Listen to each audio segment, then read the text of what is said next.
The tabletop takeaway. Game mechanics on display. Three designers share the stage.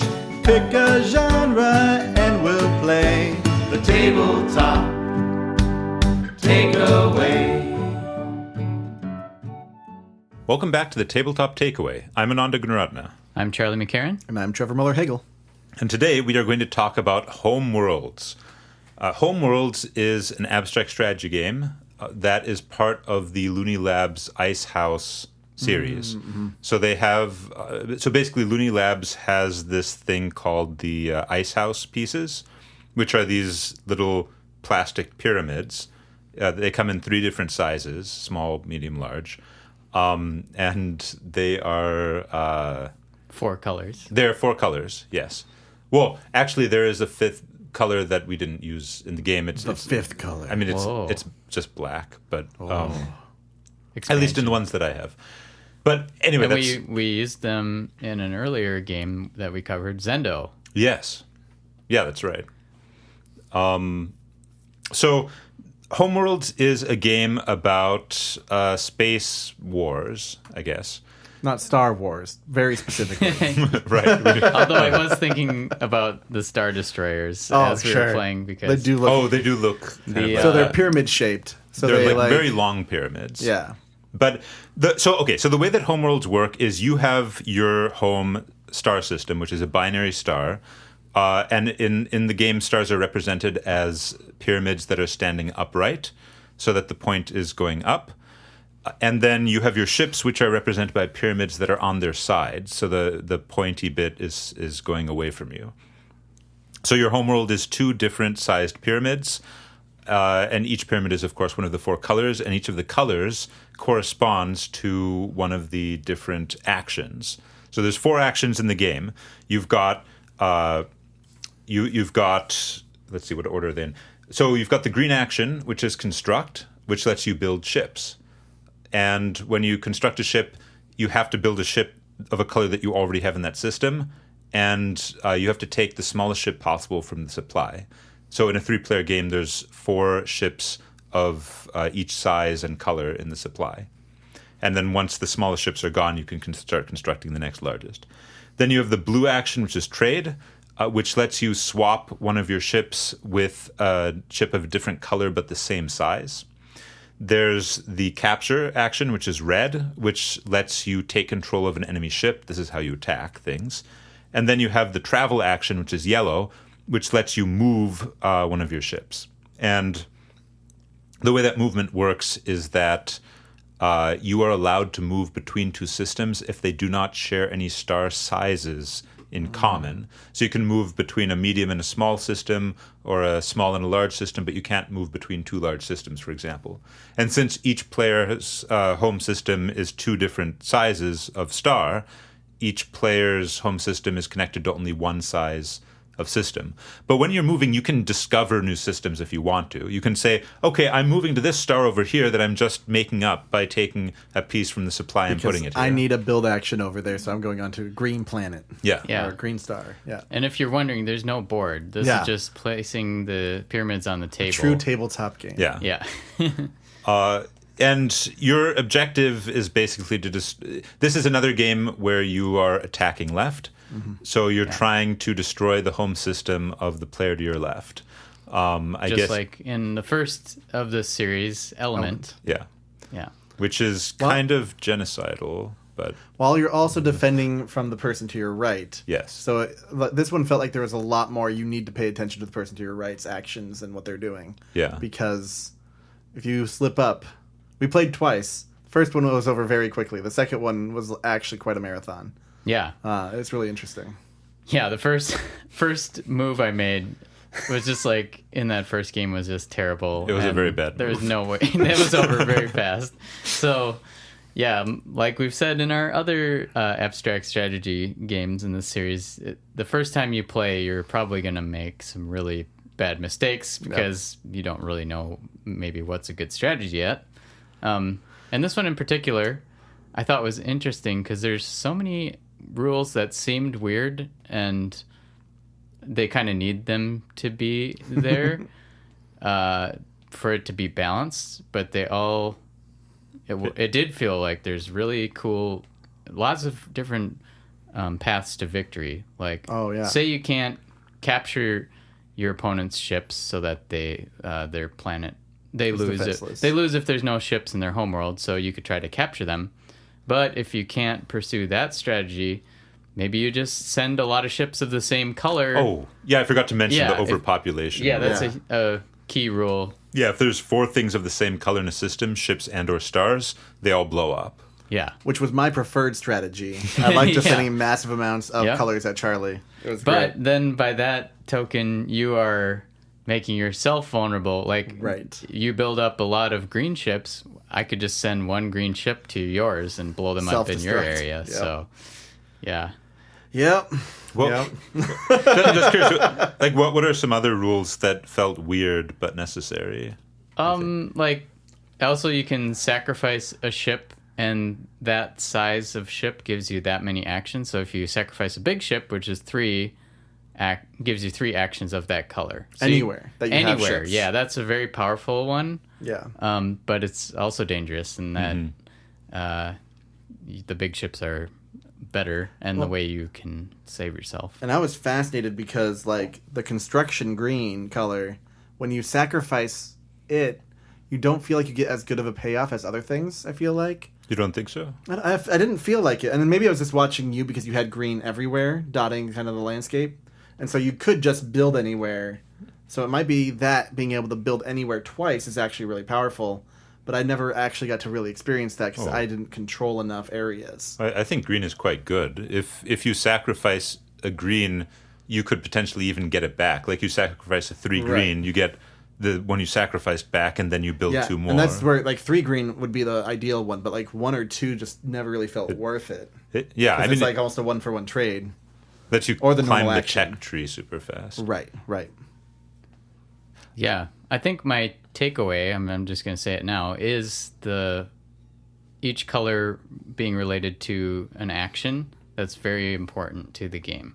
So, like, we mentioned we recently played Cyclades on the show, and it feels like that, where it's like each action that you take is very important. Like, movement is an action. So that's why I got screwed in that first game, because I moved a ship away and then realized, oh wait, I don't have yellow at this system, so I can't move anything else. And it's movement being one, growing your constructing your army being another. Like, if you don't have green, you're not going to be able to expand at all. Yeah. And you need to expand. Yeah, and blue there's the trade action, which I think, Trevor, you said, I didn't think trade was that strong. I said that too, sorry, right? And I thought, well, you don't need blue. That's just like wasting time trading. But no, that becomes a really key strategy. And I even thought, this could be a strategy for winning too, where you just trade your ships to be the same color as other things, and that's another way to blow up a planet. Oh man, yeah, I didn't even think about that. That's awesome. Mm-hmm. Yeah, all of the colors are important. I agree about it feeling a lot like Cyclades, because it also has that feeling where, I need 2 different types of action to do this thing I want, but I can only do one of these action types on my turn. Mm-hmm. Yeah, because if you're like with Cyclades, you're trying to build the different types of temples or buildings, whatever they are, and so you have to diversify. If you don't diversify, then you're in trouble. This had a very similar tension to it. That works really well in games. Like, you can only do one of the action types on your turn, and the sacrifice actions in this game are also super cool. Mm-hmm. Because I guess we didn't go into this in great detail, but basically, normally on your turn you can either take one action in a system where you have a ship or a star of that color, or you can sacrifice. But in addition to taking multiple actions when you sacrifice, you can also take those actions anywhere, even if you don't have a ship or star of that color, which is super powerful. Yeah. Yeah.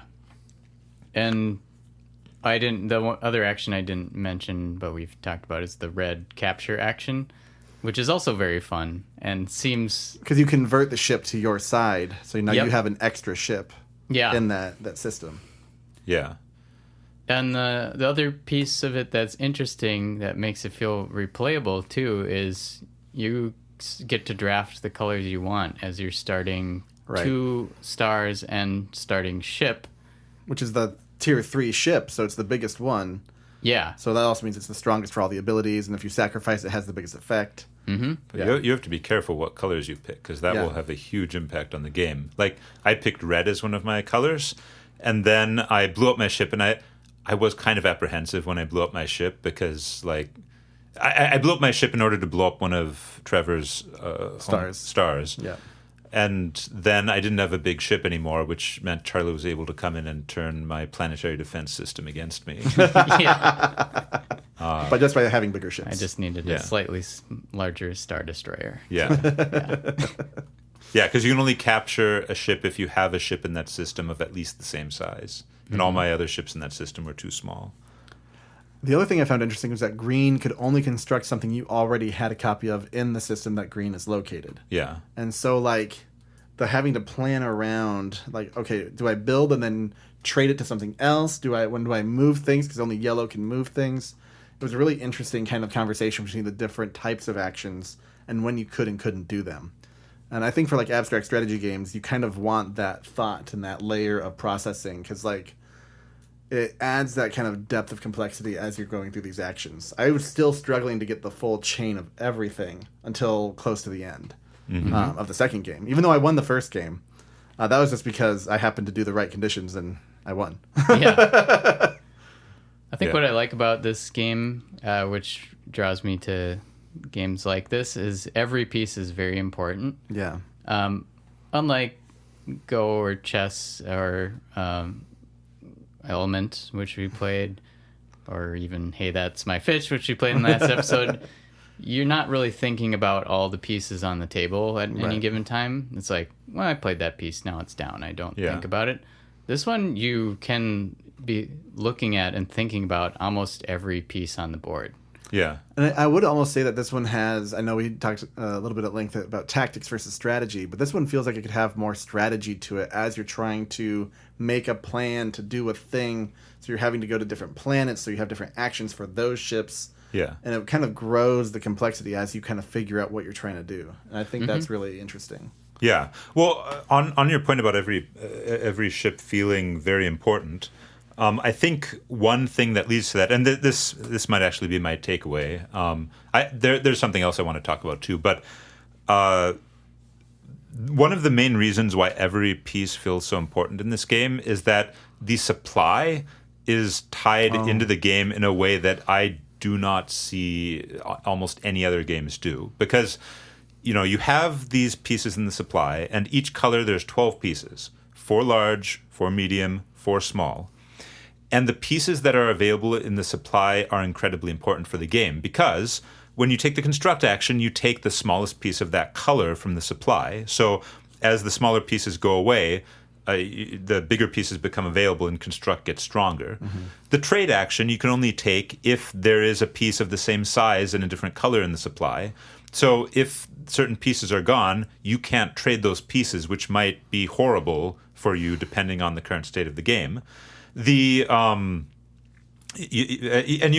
other actions too, like the capture action, you need to have a larger ship, so that's going to tie into your ability to get the right sizes of ships from the supply. Yeah. And whenever you move, you basically get to take a piece of, well, if you're moving from your homeworld, there's only one choice, but otherwise you have a lot of freedom in what size of piece you take from the supply. So each of the different actions interacts with the supply and is limited by the supply in a different way. And all of this together makes the supply of pieces super important, which in turn means every single piece on the board is important because, like, if you remove a small piece from the board, for example, suddenly in that color, the next piece that you build is a small piece, which might ruin your plans to build a larger piece. You wanted to build a large red so you could take over something easier. Right. Now you have a small red. Yeah, and the limiting the supply will limit where you can go. So, like, Trevor, your strategy, your home system was medium and large, which meant that you can only get them from a small system, which means once all the small pieces are constructed, there's a sort of bottleneck to get into your system. Right. Whereas Charlie and I both had small, medium systems, which means you can only get there from a large system, and large systems are generally going to be pretty freely available because it takes so long to construct up to them. Right. So it's like a masterclass in weaving mechanics in with each other. Yeah. And I think, if this was themed as Star Wars or something, not that Star Wars would ever approve of this game, but like it wouldn't.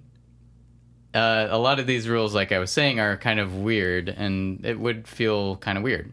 So I think like that's the advantage of it being very abstract. It's like people are more willing to go along with these strange rules because they know it's like interesting puzzle because of these weird rules. And right. Yeah. Component wise, if you had like a realistic looking ship, and then when that ship is vertical, it's a planet or a star. Yeah, that feels weird and like a disconnect. But when it's just a piece of kind of a right, glass on having the table, that's a great point. Yeah, having the same piece be the ship and the planet does limit it to abstract strategy. Yeah, and I think you can.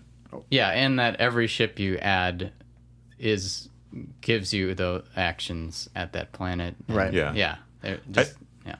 I think so. Sorry, just to sort of summarize my takeaway. Yeah. It is that supply limits are super cool, and there's a lot more you can do with supplies than just saying, "Oh, once it's out, you can't take any more of that thing." Right. Like saying you take the things in this order, and so that's supply limits are cool. Play around with supply limits, and you can use them to really enhance the game rather than just having to come up with, oh, what happens if we run out of components? Just make a rule. So yeah, supply limits are cool, and you should play with them. That's my takeaway. And just to dive into mine, even though it's not related exactly, I really appreciated that the game itself did not have a board, and that it was completely open range. Like you can do whatever, any planet, you can find any planet of any size. You just say that it's there, and now it's there. But when you leave, it's gone and back to the supply, which can refill the supply again. And so I even saw Ananda do a cool trick with the supply. This is now back to his takeaway, where he sacrificed a ship so that it would be in the supply and use the action to use that ship to trade it into something else. It's like, oh man, that was 3D chess right there. That was great. Yeah, I absolutely agree about the way that I think the way it represents space is probably the most, funnily enough, the most realistic representation of space that I've seen in a game. Because Interesting. Like, there are a lot of games about space where you have a two-dimensional board and the pieces are like moving around on the board and you can block them. Right. And you can like make bottlenecks and set up blockades and stuff. And space doesn't work like that. Space is a big place. Yeah. Like in this game, I even remember early on, like, Charlie, you went to a big planet because... Well, I went to a planet and you went to the same planet because you thought that, I would have to go through there to get to you.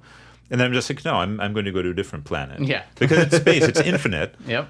The way that this game represents space is amazingly cool. It's like space is this abstract web of connections between worlds that, as opposed to just being represented as a two-dimensional playing field. And I think that's way better. Almost feels like it's a 3-part polarity. Instead of those 2, you'd have 3, because like you have the small, medium, and large. Yeah. And you just have to go to something that you're not at. Right. And that's like, oh, that's really interesting that you're just like hopping around. And you don't have to go to where everyone else is. Although, if you want to go threaten them, you can. And that's a really interesting, like, you actually have to very intentionally make that choice to go there. Yeah. Space is really big. Space is so big. And this game makes you feel like that because... You're just like, oh, yeah, because literally all of these are within skipping distance from you. So you don't have to worry about, oh, wow, okay. Yeah. It really gives that sense. Yeah. Yeah. Yeah, it's a really cool game. And the thing I also really like about it is just how much emergent strategy comes out of it. Yeah. Again, like most abstract strategy games, it's like simple set of rules. But the fact that you can go to other people's planets, use other people's ships, it's all interactive. Yeah. And in the most, I think cool. I've been recently reading a little bit about the science of emergence, And one of the things I read about is that it really matters that you want a system with simple rules, but you also need to have strong connections between the different elements, and the connections are actually the thing that leads to the emergent properties. And this game, all of the mechanics are so tightly tied together, in part because of the supply, but and that's probably what leads to the emergent properties of the game, are those very tight connections between the mechanics. Yeah, I'm not sure how I would phrase this exactly, but I think anytime I'm developing a game, it feels like the best things to do sometimes are just like, how can you simplify the rules in a way that the pieces can interact with each other more. Oh, sure. Like cut out rules that are dead end kind of actions and things. And how can you tie in like, ooh, this affects this, and kind of like Ananda, you've done the kind of mind map sort of style, seeing how this subsystems connect to each other. Subsystem connectivity. Yeah, and like this game would be one where everything is connected. It's just a big circle. Yeah, all the points. So yeah, maybe that method you could describe a little bit how you think about that for people. Oh yeah, so basically any game is comprised of a bunch of different subgames, and these subgames have connections between them, and there's different ways you can connect them. So like, for example, you can have sort of linear connections where the output of one subgame feeds directly into another subgame. So like, I play this, I play the shepherding subgame, and then I sell all of my sheep for money, and then I can use the money in the stock market subgame. But it's a very one-way thing, right? Like your success in the first subgame is used to help you in the second one, but the second one doesn't really affect the first one. Right. Sometimes you can have the connections go both ways. So like maybe if you make a lot of money in the stock market, you can buy more sheep. But then the other way that you can connect games is through actions that affect both games. So like, for example, I don't know, maybe one of the actions you can take is like buying or starting a new sheep business, which raises the value of the sheep market. Which affects the stock market, but also gives you some more sheep to play with. I guess the example I go to more often is Catan, because Catan has a lot of examples of this. Like in Catan, when you play a knight card, that is both affecting the set collection subgame of having the largest army, and it's also affecting the subgame of controlling the robber's position at the same time with the same action, which links the two games together, even though they don't directly affect each other. Sure. And having the largest army, that's a pretty boring subgame, but because it's connected together with the robber subgame, it becomes much more interesting. More like a side effect. Yeah. But in the context of like emergent complexity, I think this would be a way to guarantee more emergent complexity in the game. Yeah, the thing you were talking about with Catan, of this thing is a boring subgame, but it's connected to this thing. Mm-hmm. That makes me think like it's really nice when you can have gaining victory points also just tied to some other action or power or resource that you get. So then people will care about the points and the mechanics. Yeah. Yep. Well, with that, let's wrap it up and join us for our special bonus episode on multiplayer abstract strategy games. Hey, thanks for listening to The Tabletop Takeaway. This podcast is made possible by listeners like you. So please tell your friends and visit our website at thetabletoptakeaway.com, where you can suggest games and mechanics for us to cover next on the show.